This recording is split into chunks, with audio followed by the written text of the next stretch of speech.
Okay, so new lesson. We're going to move on today to the next section of chapter 9. We are now in section 9.3, and it's titled Adding and Subtracting Radical Expressions.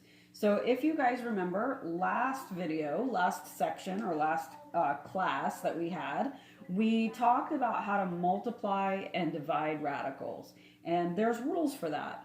And so just a quick refresher, remember that in order to multiply two radicals, let's say you want to multiply the square root of 2 times the square root of 2. The only rule that has to be met is that you do have to have the same root. As long as you have the same root, you can multiply two radicals. You just multiply the numbers underneath. This becomes the square root of 2 times 2, which is just the square root of 4. And you get 2. Okay, so multiplying radicals, you just have to have the same root, and then you can just combine it together, multiply the numbers underneath, and you're good to go. Same thing is true for division. If you want to divide the square root of 6 divided by the square root of 2, you can do this because the root is the same. As long as your root is the same, you're good to go. All you have to do is combine it together. So this becomes the square root of 6 over 2, which is just the square root of 3. Okay, so the only rule you have to remember about multiplying and dividing radicals is that the root has to be the same.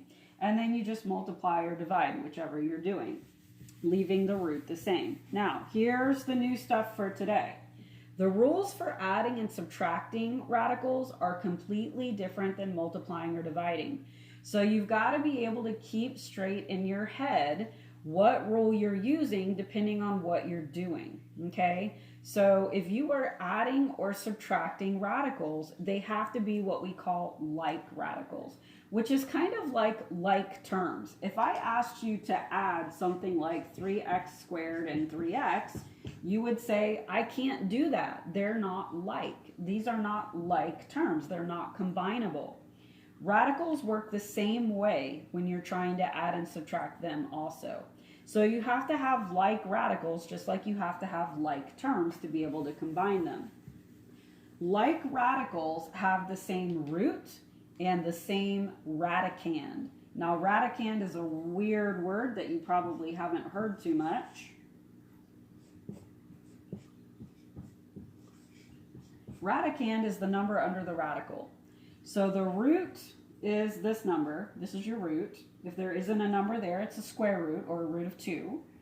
This is your radicand. It's the number under the radical.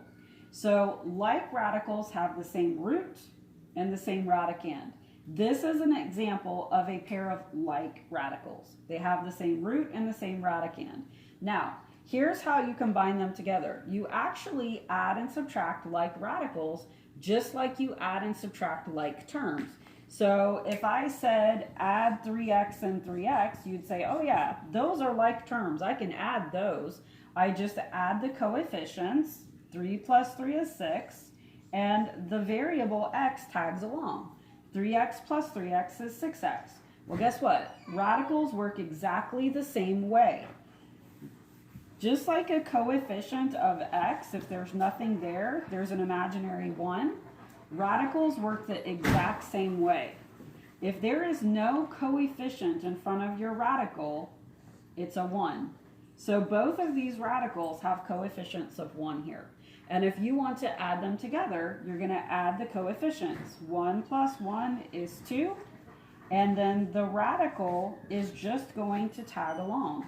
So you get 2 times the 4th root of x is what you would get if you were to add these two radicals together. Okay, so they have to be like. The root and the radicand have to be the same.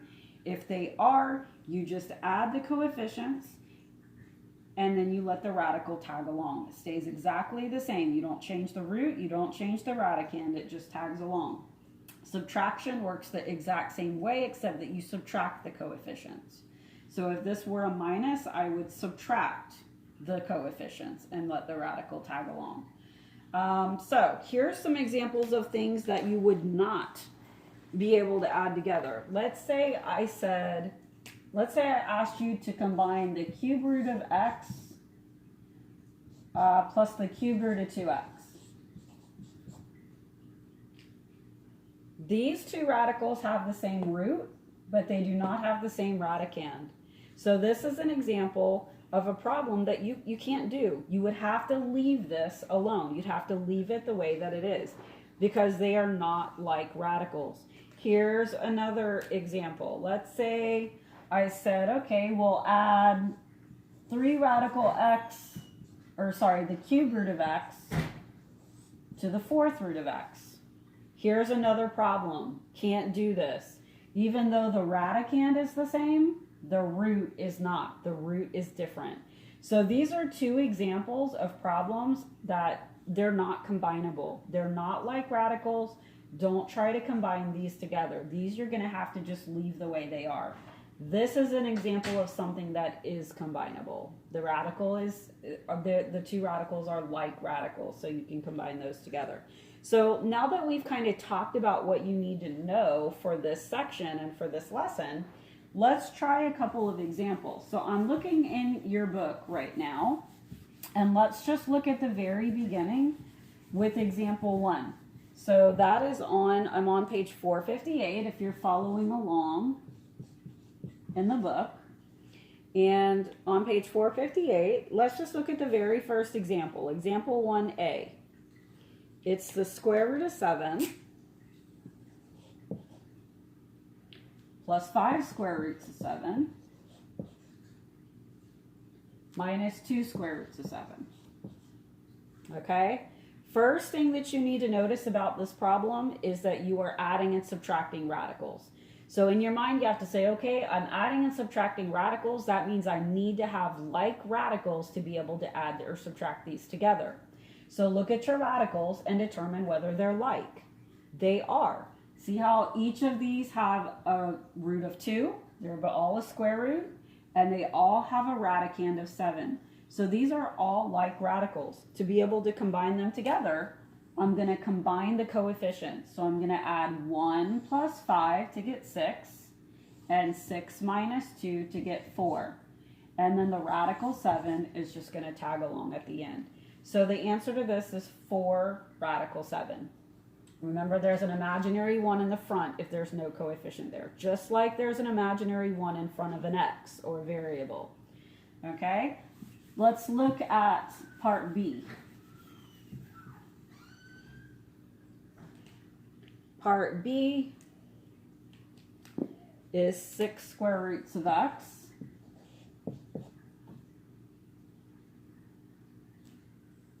minus the cube root of 4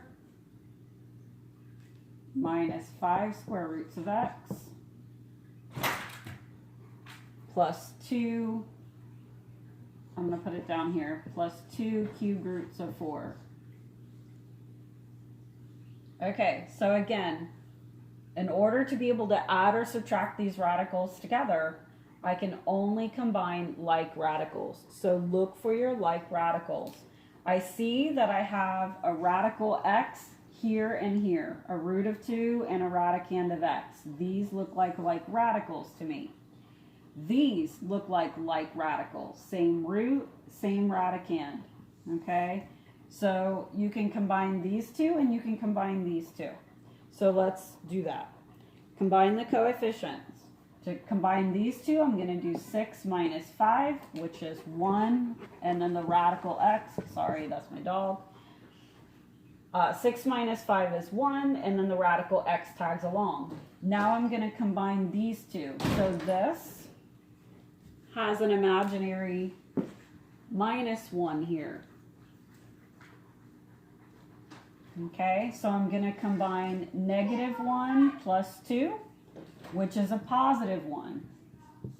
And then the cubed root of 4 tags along. So I've combined these. 6 minus 5 is 1, radical x. I've combined these. Negative 1 plus 2 is 1, and then the cubed root of 4 tags along. Now, the only other thing I can really do with this problem is if I wanted to, I could drop out these 1 coefficients in the front. You don't have to have them. Just like if you have a 1x, a lot of times we'll drop out that 1 in the front and just write it as an x. Same thing. Okay, so we can drop those ones out and we could just write it like this. There's nothing else that you can do with that problem. These are not combinable because they're not like. So you have to just leave them alone. Okay? Now, these are fairly basic problems. They do get more complicated. If you look over at example 2, they do get a little bit harder. So let's look at example 2.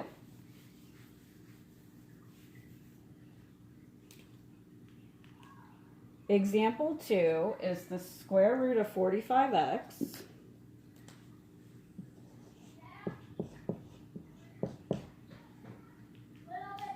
plus 3 square roots of 20x.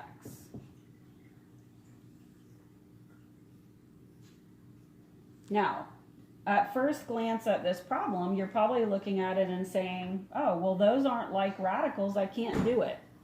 And you're right, the way that it's written, these aren't like radicals. They don't have the same number under the radical. So no, we can't add these together in the form that they're in. But here's the thing. A lot of times you'll be able to simplify these radicals before you try to combine them together. So before you just assume that a pair of radicals can't be added or subtracted, see if you can simplify them first. So simplifying actually goes back to our last lesson. In our last lesson, we learned how to simplify radicals. So we're going to use all those things that I taught you in the last lesson about simplifying to do a lot of these new problems also. So a couple reminders about simplifying radicals. If it's a number, you're looking for a factor that's a perfect square. Okay? So both 45 and 20 have factors that are perfect squares that can factor out of that number. So let's just start with the square root of 45x. Let's say we want to simplify this first. So we're just going to deal with this for right now. What I want to do is I want to break that 45 down into factors that are perfect squares. And 9 is a factor of 45 that's a perfect square. So I'm going to rewrite the 45 as 9 times 5. And I'm just going to let the x kind of tag along. There's not really anything I can do with the x. It's just an x under the radical. So it's just kind of along for the ride, and we're just going to let it tag along. What I want to do now is break the pieces apart into the square root of 9 times the square root of 5x. Now the reason why I broke it up that way is because I know that the 9 is a perfect square, and I can take its square root and it's going to become a 3. But the 5 and the x I can't do anything with, so that's why I leave them together. This I know I can do something with, this not. 5 is not a perfect square, and it doesn't have a factor that's a perfect square. I also can't do anything with the x either. So I'm going to break it apart. I'm going to simplify that square root of 9 and let it become a 3, and then I'm going to bring the rest down. So I have just simplified the first radical. However, there's still a second part to this problem. So I've got to come back up here. I still need to see if I can simplify this too. And I can actually do the same thing with this one. So let's bring down that plus 3 in the front. And then let's rewrite that 20 using a factor of 20 that's a perfect square. So 4 is a factor of 20 that's a perfect square. So I'm going to rewrite 20 as 4 times 5 times x. Again, the x is just kind of along for the ride because there's not really anything you can do with that to simplify it anymore. And now I'm going to do the same thing that I just did over here. I'm going to bring down that plus 3 in the front. I'm going to break apart these two radicals into the square root of 4 times the square root of 5x. The square root of 4 simplifies to 2. It's 2. Now you may be thinking, okay, well, what do I do with that 3 and 2 here? What's going to happen with that? You're going to multiply them together. So the square root of 4 becomes a 2, which is going to multiply with the 3 that's already there in the front. The 5x can't do anything with that. It's not simplifiable any further, so we just leave it under the radical and we bring it down. Okay, so here's what I have now. I have the 3 radical 5x plus a 3 times 2, which is a 6 radical 5x. Now look at what just happened. You just simplified each of these radicals down into a pair of radicals that are now like radicals. They have the same root, and the same radicand. These are now combinable. So my last step is going to be to add the coefficients. 3 plus 6 is 9. And then I'm going to let that radical tag along at the end. So this is going to become a 9 radical 5x. Okay, so, you know, there's more steps to these problems. We're simplifying radicals, we're finding like radicals, we're combining like radicals. There's a lot of things going on here. Okay, so if you're not following every step, remember you can always pause these videos, you can rewind, you can watch them over again so that you can kind of get the hang of each step that's happening here.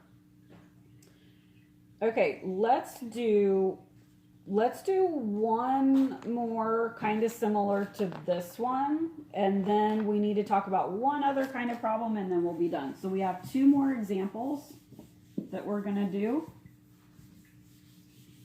I want to go ahead and stick with this same example, example 2, but let's look at part B. Part B is 5 square roots of x cubed minus x square roots of 4x.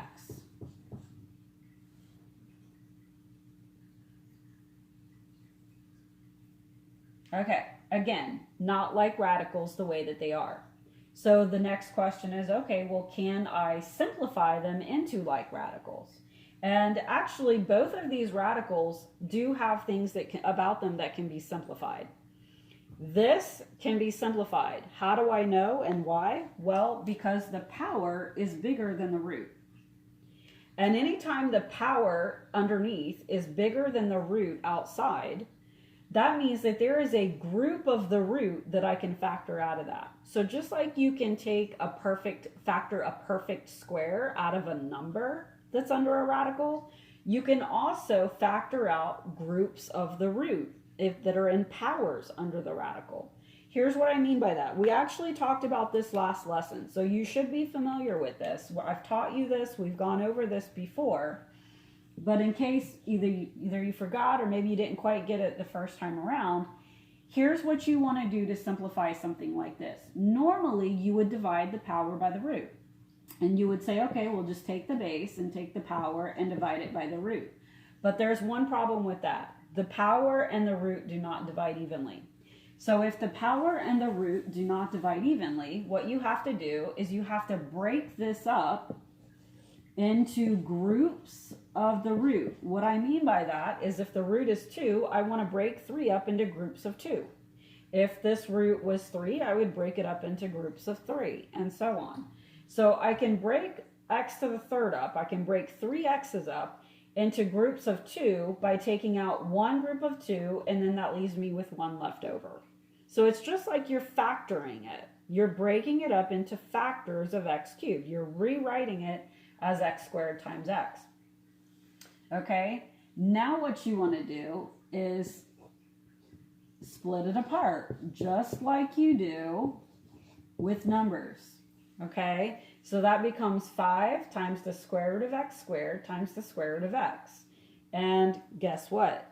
Now that you have a group of 2, a power of 2, this power does divide evenly into that root. And I can now do that. So bring the 5 down. Now you can take that x and you could divide the power by the root, and it's going to divide evenly and become an x to the first. Okay? You can also think of it like this. If the power and the root are the same, they cancel each other out.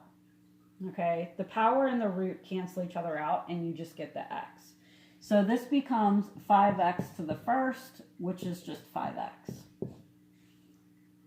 Okay? Now, don't forget, there's a lonely little x still left under that radical that we can't do anything with. So bring it down. Okay? Now, let's come back up here and let's finish the second part of the problem.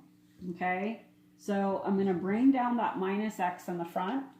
And now I want to see if I can do something to simplify a square root of 4x. Well, yeah, 4 is a perfect square. If I break that apart, into the square root of 4 times the square root of x. Bring down the minus x. The square root of 4 is just a 2 times the square root of x. So this is really just minus 2x square roots of x. Okay, let me go back over that again. I broke it apart into the square root of 4 times the square root of x. The square root of 4 becomes a 2. So this combines to become a minus 2x in the front, and the radical x just tags along because there's not anything you can do with it. Now look at your two radicals and see if they're like. These are now like radicals. They have the same root, the same radicand. So I can now combine these together. So subtract your coefficients. 5x minus 2x is 3x. And then the radical x is going to tag along. So final answer is 3x square roots of x. Okay? One more problem and thing I want to talk about. If you flip the page and look at page 461. Look at page 461. It talks some more about rationalizing a denominator, which again is something that we did talk about last class. So this is again something that you should be familiar with. It's something that we have learned and talked about. But it pops back up again in this section too. So let's talk about it again. Let's look at page 461. Example 4a. Let's just look at that first one there. It's the square root of 7 minus 5 over the square root of 7.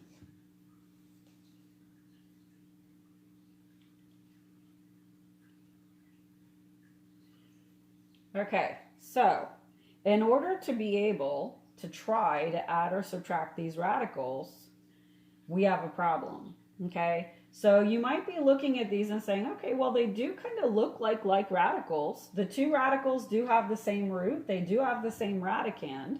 So they're very close to being able to combine them. The only problem is that this square root of 7 is underneath a fraction. And in order to be able to combine these two radicals together, we can't have that radical 7 underneath. We could have it on the top and be able to combine it, but not on the bottom. So what do we have to do? We need to rationalize this denominator. And you learned how to do that last class. But let me refresh your memory. To rationalize a denominator means to get rid of a radical in the bottom of a fraction. And if it's just one little radical all by itself, like this one, all you have to do is multiply it by itself. Anytime you multiply a square root by itself, you're squaring a square root. And a square root cancel each other out. Okay? So anytime you want to get rid of a radical, if it's a square root, square it. You're doing the opposite, and you're going to cancel that square root out.